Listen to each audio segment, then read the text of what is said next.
Praise the lord. August 11వ తేదీ 2025. ఈరోజు దేవుని వాగ్దానము. నీవు మొర్రపెట్టినప్పుడు నీ విగ్రహముల గుంపు నిన్ను తప్పించునేమో, గాలి వాటన్నింటినీ ఎగరగొట్టును గదా. ఒకడు ఊపిరి విడిచిన మాత్రమున అవన్నీ కొట్టుకొని పోవును.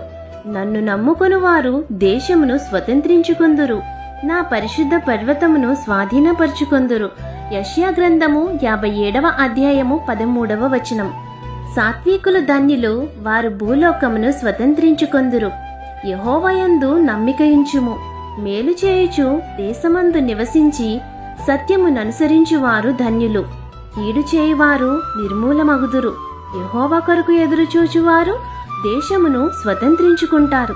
కాబట్టి నీతిని అనుసరించువారిగా మీరుండాలని ఆశిస్తూ ఈ వాగ్దానం మీ జీవితంలో నెరవేరాలని కోరుకుంటూ దేవుని సువార్త పరిచర్యలో మీ సహోదరి. ఆమేన్. God bless you.